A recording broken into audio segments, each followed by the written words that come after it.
आराध्य देव के चरणों में वंदन। आदरणीय समणी जी, उपस्थित भाई तथा बहनों, उपासक दशा सूत्र का हमारा वाचन चल रहा है। इसके अंतर्गत हमने 8 चैप्टर कंप्लीट किए। आज हम 9वें चैप्टर की चर्चा करेंगे। सबसे पहले हम सूत्र का वाचन करेंगे। नवमस्य उखेवो एवं खलु जम्बू तेणम कालेणम तेणम समएणम सावत्थी नैरी। अब जम्बू स्वामी आर्य सुधर्मा स्वामी से प्रश्न करते हैं कि आपने मुझे 8 चैप्टर जो उपासक दशा के थे उनका तो आपने मुझे मीनिंग सब समझा दिया, लेकिन जो उपासक दशा सूत्र का 9वां चैप्टर है उसमें भगवान महावीर स्वामी ने क्या बताया था, कृपा करके आप मुझे बताने की कोशिश करें। तब जम्बू स्वामी को आर्य सुधर्मा स्वामी कहते हैं तेणम कालेणम तेणम समएणम। उस काल यानी अवसर पीढ़ी काल का 4th एरा, उस समय यानी जिस समय भगवान महावीर स्वामी श्रावस्ती नगरी में विचर रहे थे, विहार कर रहे थे। सामर्थ्य यानी श्रावस्ती नगरी।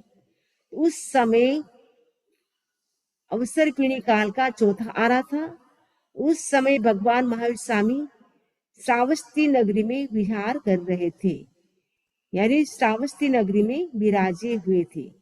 कोठे चाहिए और कोष्टक नाम का चैत्य था। जिये सत्तु राया, उस समय राजा कौन थे? जित शत्रु नाम के राजा थे। तत्क्षणम सावथी नैरिये नंदिनी पिया नाम गहा वही। उस श्रावस्ती नगरी में नंदिनी पिता नाम के गाथापति रहते थे। अड्ढे यानी धनाढ्य थे। जो धनाढ्य होता था यानी जो रिचमैन होता था, उनके लिए गाथापति शब्द का प्रयोग होता था। ये जो श्रावस्ती नगरी में जो नंदिनी पिता वो गाथापति थे और बहुत ही रिचमैन थे। आज के जो अपन बोलते हैं मुकेश अंबानी को जो धनाढ्य मानते हैं, अडानी को मानते हैं, उससे भी कई गुना वो धनाढ्य थे यानी रिचमैन थे।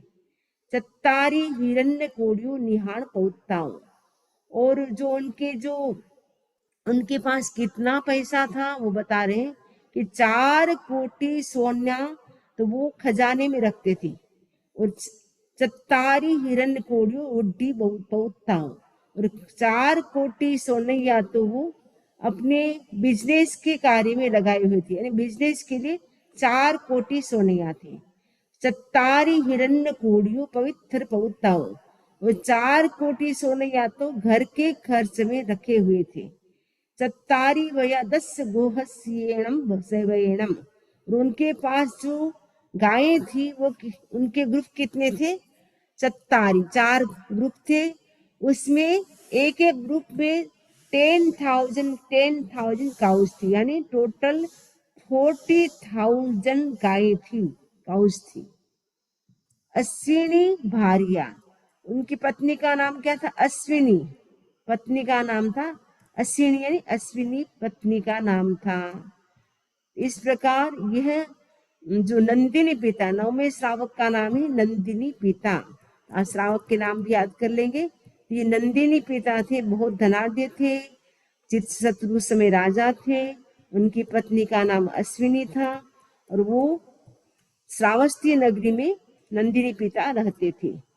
तैणव से नंदिनी पिया समणो वासे जाए जाओ विहरई। ततः खलु नंदिनी पिता श्रवणोपासको जातो यावत विहरती। नंदिनी पिता श्रावक बनकर विचरने लगे, क्योंकि नंदिनी पिता भी जैसे आनंद श्रावक ने भगवान महावीर स्वामी से 12 व्रतों को स्वीकार किया था, ठीक वैसे ही नंदिनी पिता भी भगवान महावीर स्वामी से 12 व्रतों को स्वीकार करते हैं। 12 व्रतों को स्वीकार करने के बाद वो उन व्रतों का बहुत अच्छी तरह से पालन करते हैं और खुद ने मैंने स्वयं ने यानी नंदिनी पिता ने 12 व्रतों को स्वीकार कर लिया। उसके बाद जो अपनी वाइफ थी उनको भी वो कहते हैं तुम भी जाओ भगवान महावीर स्वामी से 12 व्रतों को स्वीकार करो। उनके कहने से उनकी वाइफ भी 12 व्रतों को स्वीकार करती है, वो भी श्रवणोपासिका बन जाती है। और नंदिनी पिता श्रवणोपासक, ये श्रावक की जो 12 व्रत हैं उनको वो बहुत अच्छी तरह से उनका वो पालन कर रहे थे। 12 व्रत अहिंसा, सत्य, अचौर्य, ब्रह्मचर्य, अपरिग्रह, उसको इच्छा परिमाण व्रत भी कहते हैं। और छठा दिग्ग व्रत, दिशा व्रत। सातवां उपभोग परिभोग परिमाण व्रत, यानी जो वस्तुएं हैं उनको लिमिट किया। भोग यानी एक बार जिसको हम भोग सकते हैं, परिभोग यानी जिसको हम बार बार भोग सकते हैं। तो सातवां व्रत उपभोग परिभोग परिमाण व्रत। आठवां है अनर्थ दंड वीरमण व्रत। नववां सामायिक व्रत। 10वां देशावकाशिक व्रत। 11वां पौषध व्रत। 12वां अतिथि समिभाग व्रत। ऐसे 12 व्रतों को स्वीकार करके श्रवणोपासक रह रहे थे। 12 व्रतों को स्वीकार करने के बाद अष्टमी, चतुर्दशी, अमावस्या, पूर्णिमा के दिन वो क्या करते हैं, पौषध करते हैं। पौषध करके वो सोते नहीं, पौषध करके संकल्प करते, आज मुझे पूरी रात धर्म जागरिका करनी है। धर्म जागरिका का मतलब है मुझे आज पूरी रात मेडिटेशन करना है, चांटिंग करना है, स्वाध्याय करना है। ऐसा वो संकल्प करते थे। ऐसा नहीं कि पौषध किया और प्रतिक्रमण करके सो गए, पूरी रात वो जागते थे, धर्म की आराधना करते थे। तो नंदिनी पिता भी पूरी रात धर्म की आराधना करते हैं। और ऐसे करते करते उनके श्रावक व्रत को स्वीकार किए हुए 14 साल का समय बीत जाता है, यानी 14 ईयर कंप्लीट हो जाते हैं। उसके बाद उनके मन में आता है, 15वां साल जब लगता है श्रावक व्रत को स्वीकार किए हुए, तब उनको लगता है कि मैंने भगवान महावीर स्वामी से 12 व्रतों को स्वीकार किया है, लेकिन मैं क्योंकि गांव का मेन व्यक्ति हूँ और घर में भी मैं सबसे बड़ा हूँ, इसीलिए सभी लोग मुझे पूछ करके काम करते हैं, जिसके कारण जितना मुझे व्रतों की आराधना करनी चाहिए वैसी मैं नहीं कर पा रहा हूँ। अच्छा हूँ, अब मेरा बेटा भी बड़ा हो गया है, तो मैं क्या करूं, अपने पुत्र को घर का भार सौंप दूं, उसके बाद में पूर्ण रूप से धर्म ध्यान में लग जाऊं। ऐसे नहीं कि जैसे जैसे व्यक्ति बड़ा होता है वैसे मोह बढ़ता जाता है, ऐसे तो बढ़ता है मोह, लेकिन श्रवणोपासक बन गया तो उनके मन में आता है कि मैं और अच्छी तरह से व्रतों की आराधना करूं और ज्यादा से ज्यादा मैं अपना समय धर्म ध्यान में लगाऊं, घर से मैं फ्री हो जाऊं।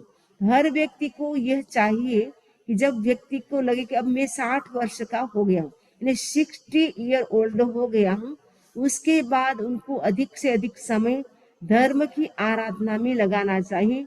नेक्स्ट भव का सोचना चाहिए, अब मेरा नेक्स्ट भव क्या होगा। यदि मैं धर्म की आराधना करूंगा तो नेक्स्ट भव श्योर अच्छा होगा, यदि नहीं करूंगा तो पता नहीं मेरा नेक्स्ट भव क्या होगा।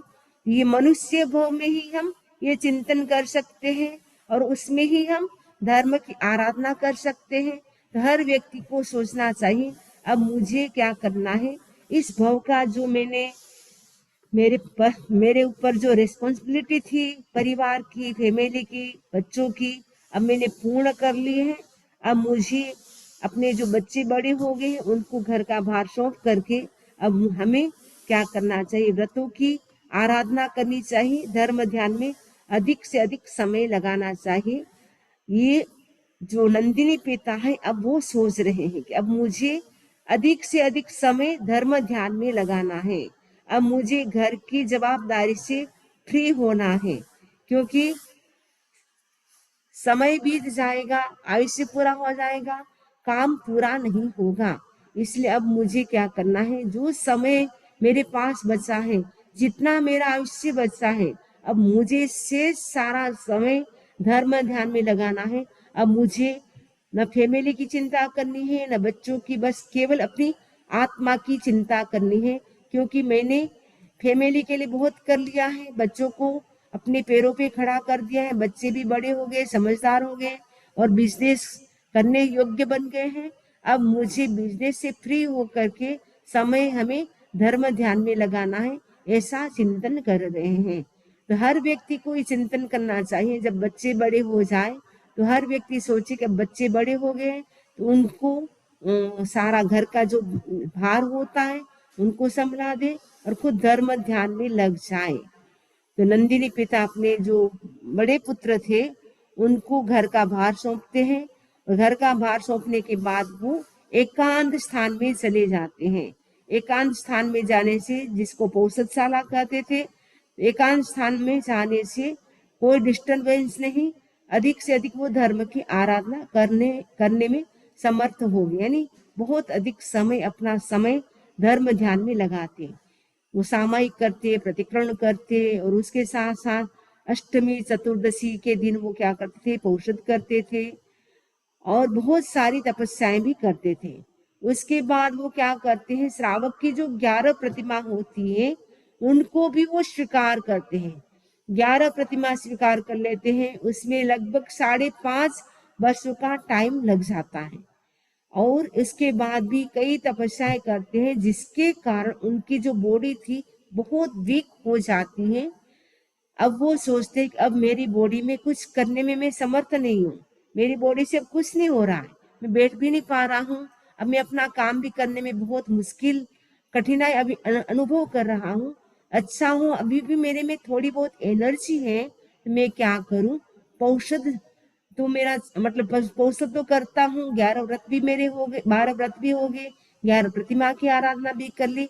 अब मुझे एक मेरा जो अंतिम लक्ष्य है, मुझे लक्ष्य है कि मेरा जो ये बॉडी है मुझे संसारी के साथ छोड़ना है।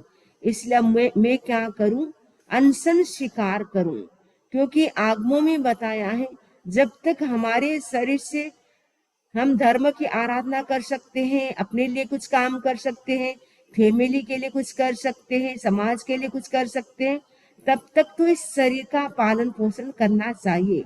लेकिन अब लगे कि अब मेरे से कुछ भी करने में समर्थ नहीं हूँ, मैं कुछ भी नहीं कर पा रहा हूँ, तब चिंतन पूर्वक क्या करे, संलेखना स्वीकार करे, संधारा स्वीकार करे। तो ये जो नंदिनी पिता श्रावक हैं वो भी क्या करते हैं, अनशन स्वीकार करते हैं। तो अनशन लगभग उनको 1 महीने का अनशन आता है। 1 महीने तक खूब धर्म ध्यान की आराधना करते हैं, और शुभ भावों से, शुभ अध्यवसायों से उनकी मृत्यु होती है। जब अंतिम समय में हमारे भाव अच्छे होते हैं तो श्योर हमारी सद्गति होती है। जैसा भाव होता है वैसा भव हो जाता है, जैसी लेस्या होती है उसी लेस्या में हम उत्पन्न हो जाते हैं।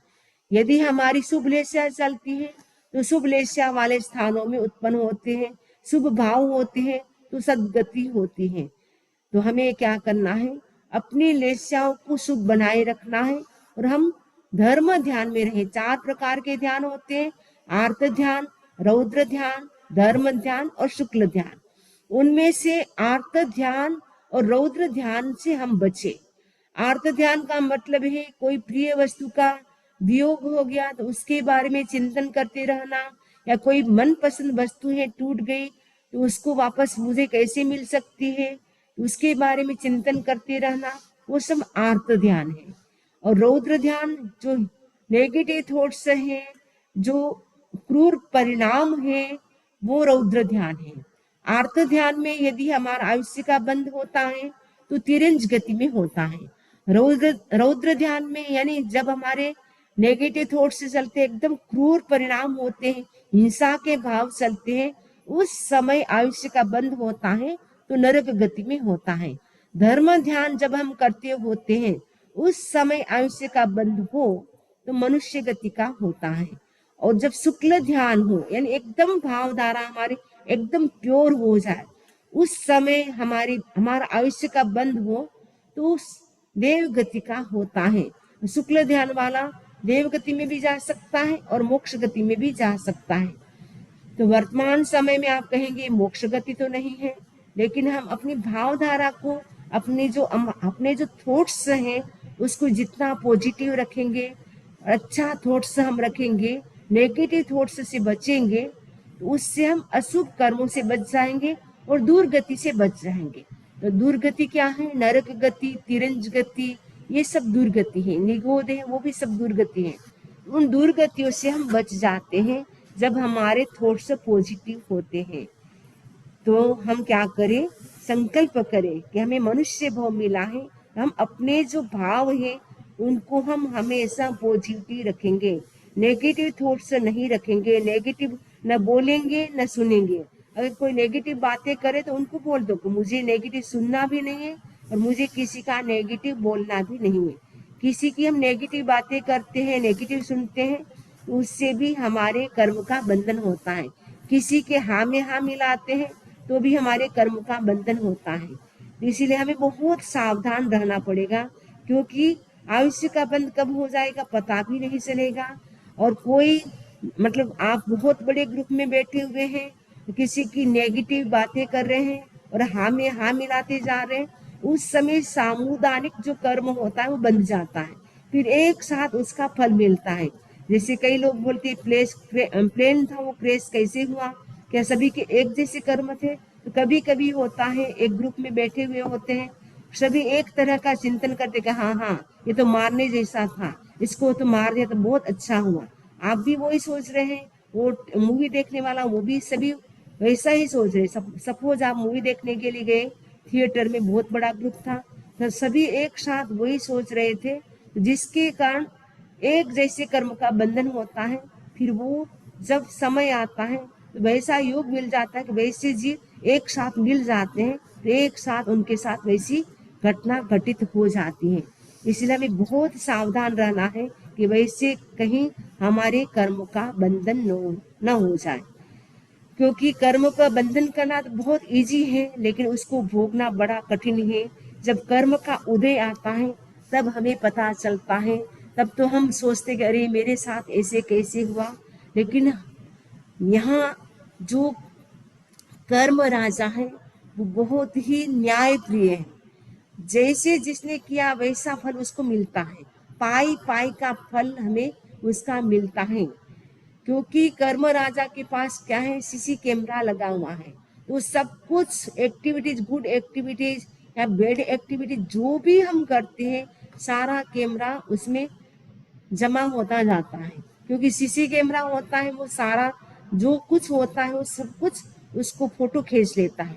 वैसे ही हम जो भी गुड एक्टिविटीज करते हैं दिन भर में, बैड एक्टिविटीज करते हैं, वो सब कुछ हमारा जो कार्मिक अकाउंट है, कार्बन शरीर है हमारी बॉडी में, उसमें कार्मिक अकाउंट जमा होता जाता है। फिर जब उसका टाइम आता है तब वो अकाउंट से हमें जैसे जैसे हमने किए हुए हैं पाप या पुण्य, वैसे वैसे उसका फल भी हमें उसी रूप में मिलता रहता है। तो एक व्यक्ति सुखी होता है, एक व्यक्ति दुखी होता है, उसका क्या कारण है? उसका यही कारण है कि एक व्यक्ति ने पास्ट लाइफ में बहुत धार्मिक क्रिया की, धार्मिक अनुष्ठान किए और उन्होंने अहिंसा का पालन किया, सत्यव्रत का पालन किया, यानी एक शब्द में कहे तो 12 व्रतों का बहुत अच्छी तरह से पालन किया। इसलिए इस भाव में उसको सब प्रकार की फैसिलिटी, सुख सुविधा के साधन वो सब कुछ मिलते, वो धर्म के प्रभाव से मिलते हैं, पाप के प्रभाव से कभी नहीं मिलता है। एक व्यक्ति इतना दुखी है, उसको रहने के लिए मकान भी नहीं है, पहनने के लिए कपड़े भी नहीं है, खाने के लिए रोटी भी नहीं है, सोचता है कि क्या खाऊं। और एक व्यक्ति सोचता है कि क्या क्या खाए, इतनी सारी आइटम है। उनके घर में उनका जन्म ऐसे कुल में हो गया, एकदम पुअर कुल में हो गया, क्योंकि उसने वो बहुत ज्यादा पाप कर लिए, हिंसा की, झूठ बोला, चोरी किया, अब्रह्मचर्य का सेवन किया और परिग्रह के प्रति इतना अटैचमेंट रखा, जिसके कारण उनका जन्म तो एकदम पुअर कुल में हो गया। और जो एकदम धार्मिक था, हमेशा व्रतों का पालन करता था, सामायिक स्वाध्याय, मेडिटेशन, मंत्र, वो उसी में वो शुभ भावों में और पॉजिटिव थॉट्स में रहता था, जिसके कारण उनका मतलब मृत्यु के बाद वो बनेगा तो देव बनेगा, देव भव का आयुष्य पूर्ण करके वो मनुष्य बनेगा तो एकदम रिच मैन यानी रिच घर में उनका जन्म होगा। यानी जन्म लेते उनको सब प्रकार की फैसिलिटी मिल जाएगी, घर में भी इतनी फैसिलिटी होगी, उनके घर में नौकर चाकर काम करने वाले होंगे, उनके माता पिता भी बहुत अच्छे होंगे, मैंने सब प्रकार की फैसिलिटी के साधन मिलते हैं, वो धर्म की आराधना करने से मिलते हैं। तो हमें फैसिलिटी के साधन के लिए हमें धर्म नहीं करना है, हमें तो धर्म की आराधना कर्मों की निरसा के लिए करना है कि हमारी आत्मा पे जो अनंत काल के कर्म लगे हुए हैं उन सभी कर्म को हमें क्या करना है, क्लीन करना है। जब तक कर्म क्लीन नहीं होते हैं तब तक हमें संसार में परिभ्रमण करना होता है। लेकिन एक बात है कि जब तक हमारा मोक्ष न हो तब तक कम से कम हम कुंवर कुल में न जाए, दुर्गति में न जाए, उसके लिए हम धर्म की आराधना करते रहे। लेकिन धर्म की आराधना के पीछे हमारा एक ही लक्ष्य होना चाहिए कि हमारी आत्मा प्योर बने, हम कर्मों से हल्के बने, जन्म मरण से मुक्त बने, उस भाव से हम धर्म की आराधना करें। ये नंदिनी पिता भी धर्म की आराधना कर रहे हैं, संथारा उन्होंने स्वीकार कर लिया है। संथारे में वो शुभ भाव, शुभ अध्यवसाय यानी धर्म ध्यान में रहते हैं और ऐसे करते करते 1 महीने का समय उनका बीत जाता है। तयणम तस्य नंदिनी प्रियस्य समो मास यस्य बहुहिम शील वय गुण जाओ भावे मानस 14 संवत्सरायम वै कंतायम तहे जेट्टम पुत्तम ठवे धम्म पनत्तिम भीषम वासायम परियागम नानत्तम अरुण गवे विमाने उवावो महाविधे वासे सिद्धि ही निखे निखे भवो। भगवान महावीर स्वामी कहते हैं, यानी आर्य सुधर्मा स्वामी जम्बू स्वामी से कहते हैं कि भगवान महावीर स्वामी ने उपासक दशा सूत्र का जो 9वां चैप्टर है उसमें ये बताया है कि जो नंदिनी जो पिता थे, नंदिनी पिता यानी इनका नाम था नंदिनी पिता, तो वो नंदिनी पिता वो श्रावस्ती नगरी में रहने वाले थे और उन्होंने भगवान महावीर स्वामी से 12 व्रतों को स्वीकार किया था और 14 वर्ष तक वो 12 व्रतों की आराधना करते हैं। उसके बाद 11 प्रतिमा करते हैं स्वीकार, उसके बाद घर का भार पुत्र को सौंप दिया, 11 प्रतिमा स्वीकार कर ली और उसके बाद ऐसे करते करते 20 साल का समय लगभग पूरा होने वाला था, 1 महीना बाकी था, तो 1 महीने का वो संथारा करते हैं और संथारे में वो शुभ ध्यान, शुभ व्यवसाय, शुभ परिणाम में होने से एकदम प्योर भाव थे, उत्कृष्ट एक्सट्रीम लेवल के जो प्योर भाव होते हैं उनके इतने शुभ भाव थे जिसके कारण मृत्यु के पश्चात वो स्वर्ग में जाते हैं, फर्स्ट स्वर्ग में जाते हैं, सौधर्म स्वर्ग में जाते हैं। और सौधर्म देवलोक में उनकी एज कितनी थी, 4 पल्योपम की एज वाले वो देव बनते हैं। तो 4 पल्योपम की एज वाले वो देव बनते हैं और उसके बाद वहां का आयुष्य पूर्ण करके वो कहाँ जाएंगे, गौतम स्वामी प्रश्न करते हैं। भगवान महावीर स्वामी आंसर देते हैं, गौतम जो नंदिनी पिता हैं उन्होंने श्रावक धर्म का बहुत अच्छी तरह से पालन किया था, 12 व्रतों का, जिसके कारण वो मृत्यु के बाद वो स्वर्ग में गए, फर्स्ट स्वर्ग में गए, वहां 4 पल्लोपम आयुष्य वाले देव बने, वहां का आयुष्य पूर्ण करके वो महाविदेह क्षेत्र में जन्म लेंगे। महाविदेह क्षेत्र में आपको पता है महाविदेह क्षेत्र में क्या है, महाविदेह क्षेत्र में एनी टाइम 20 विहरमान रहते हैं। 20 विहरमान, विहरमान का मतलब होता है जो निरंतर विहार करते रहते हैं, एक स्थान पे नहीं रहते हैं, बस ओनली चातुर्मास का टाइम आता है तब 4 महीना रहते हैं, बाकी तो वो विहार करते रहते हैं। 4 महीना तक एक स्थान पे रहते हैं और बाकी का समय वो क्या करते हैं, 8 महीने का टाइम जो होता है उसमें वो एक गांव से दूसरे गांव में वो विहार करते, विहरमान का मतलब विचरण करते रहते हैं। तो महाविदेह क्षेत्र में कंटिन्यू 20 तीर्थंकर रहते हैं, 20 विहरमान जिसको हम बोलते हैं, 20 विहरमान सदा शाश्वता जगन्य पदे परमाणु भव्यन नमो अरहंताणु, जो 20 विहरमान है वो परमानेंट वहां रहते हैं महाविदेह क्षेत्र में।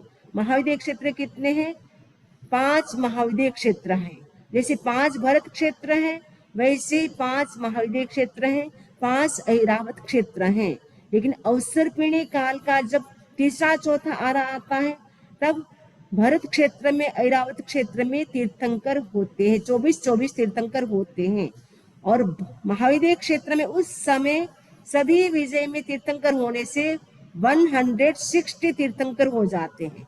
और यहाँ पे 5 भरत में एक एक होंगे तो 5 तीर्थंकर भरत के हो गए, 5 ऐरावत क्षेत्र के हो गए तो 10 हो गए और महाविदेह क्षेत्र के 160, तो टोटल कितने हो गए, 70 तीर्थंकर हो जाते हैं जब अवसर्पिणी काल में भरत क्षेत्र में और ऐरावत क्षेत्र में तीर्थंकर होते हैं तब। अदरवाइज एनी टाइम 20 तीर्थंकर रहते हैं महाविद्य क्षेत्र में। तो महाविद्य क्षेत्र में सिमंदर आदि 20 तीर्थंकर वहां विराजमान है और उनका आयुष्य कितना होता है? 84 लाख पूर्व का लंबा आयुष्य होता है और 84 लाख पूर्व का आयुष्य होता है और पीछे उनकी लाइन लगी हुई होती है, मैंने कभी भी उनका विरह नहीं पड़ता है, इसलिए वो विहरमान है। नहीं तो अवसर्पिणी काल में अभी जैसे भगवान का विरह है, क्योंकि 24 तीर्थंकर होने के बाद 25वें तीर्थंकर तो होते नहीं है। तो अवसर्पिणी काल के भरत क्षेत्र उत्सर्पिणी काल और अवसर्पिणी काल में तो क्या होता है, ऐरावत और भरत क्षेत्र में तीर्थंकर होते हैं, लेकिन एनी टाइम तीर्थंकर नहीं रहते हैं। लेकिन महाविद्य क्षेत्र में एनी टाइम तीर्थंकर रहते हैं, क्योंकि वहां 4th एरा चलता है। महाविद्य क्षेत्र में 4th एरा चलता है, इसलिए एनी टाइम तीर्थंकर रहते हैं। इसलिए वहां से आज भी कई लोग मोक्ष कंटिन्यू जा रहे हैं। हम बोलते हैं कि मोक्ष का गेट क्लोज हो गया है, वो कहाँ से क्लोज हुआ है? 5th एरा से।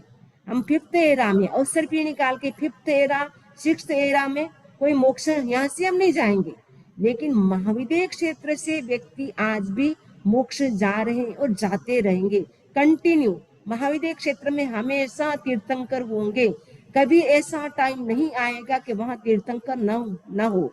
जैसे भरत क्षेत्र में तो अभी तीर्थंकर नहीं है, वैसे ऐरावत क्षेत्र में भी नहीं है। जैसा हमारा भरत क्षेत्र का टाइम पीरियड चल रहा है, सेम टाइम ऐरावत क्षेत्र का भी चल रहा है। अभी यहाँ पे जैसे टेक्नोलॉजी बहुत होगी है, साइंस टेक्नोलॉजी बहुत चल रहा है, तो वहां पर भी ऐसा ही सेम टाइम होता है, एक जैसा टाइम चलता है भरत क्षेत्र और ऐरावत क्षेत्र का। लेकिन महाविद्य क्षेत्र का जो टाइम पीरियड है वो कभी चेंज नहीं होता है, वो हमेशा 4th एरा ही रहता है। वो हमेशा 4th एरा रहने से तीर्थंकर रहते हैं और वहां से निरंतर लोग मोक्ष जा रहे हैं। इसलिए कई लोग सोचते कि हमें महाविद्य क्षेत्र में जाना है, वहां से मोक्ष जाना है, लेकिन हमारा लक्ष्य क्या होना चाहिए? महाविद्य क्षेत्र का नहीं होना चाहिए, हमारा लक्ष्य होना चाहिए कर्म से मुक्त होना है।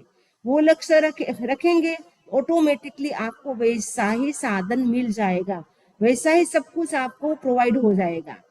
तो हमें जन्म लेने की इच्छा नहीं रखनी, हमें तो जन्म और मृत्यु से मुक्त होने की इच्छा रखनी है, क्योंकि जन्म लेंगे तो वापस मृत्यु होगी। कि महाविद्य क्षेत्र में भी जन्म ले लेंगे तो वहां हम पता नहीं क्या होंगे, वो पता नहीं है, क्योंकि महाविद्य क्षेत्र से जी मोक्ष भी जा सकता है तो नरक में भी जा सकता है। महाविद्य क्षेत्र से कई लोग मोक्ष में जा रहे हैं, कई लोग नरक गति में जा रहे हैं, कई देव गति में जा रहे हैं, कई तिरंज गति में जा रहे हैं, कई मनुष्य बन रहे हैं। यानी महाविद्य क्षेत्र से 5 गतियों में जा सकते हैं। और हम अभी भरत क्षेत्र से हम मोक्ष को छोड़ करके हम 4 गतियों में जा सकते हैं। अभी हम यहाँ से हम नरक गति में भी जा सकते हैं, तिरंज गति में भी जा सकते हैं, मनुष्य गति में भी वापस आ सकते हैं और देव भी बन सकते हैं, लेकिन मोक्ष नहीं जा सकते हैं। और महाविद्य क्षेत्र से मोक्ष भी जा सकते हैं। तो हमें इच्छा क्या करनी है कि हमारी आत्मा कर्मों से हल्की बने। तो कर्मों से जितनी हल्की होती जाएगी उतना अपने आप आपको ऊंचा स्थान मिलता जाएगा और जल्दी से जल्दी हमारा मोक्ष हो जाएगा। तो नंदिनी पिता ने संथारा स्वीकार कर लिया और एकदम शुभ भाव शुभ अध्यवसाय में उनकी मृत्यु होती है। संथारा करने से व्यक्ति का क्या हो जाता है? पंडित मरण हो जाता है। तो पंडित मरण किसका होता है? जो संथारा करता है और अच्छी तरह से जागरूकता से वो स्वीकार करता है तब, और उसका अच्छी तरह से पालन करता है तब। तो नंदिनी पिता ने संथारा स्वीकार किया, 1 महीने का संथारा आया, बहुत अच्छी तरह से पालन किया, तो उनका समाधि मरण हो जाता है और मृत्यु के बाद वो स्वर्ग में गए। वहां से वो महाविद्य क्षेत्र में जन्म लेंगे।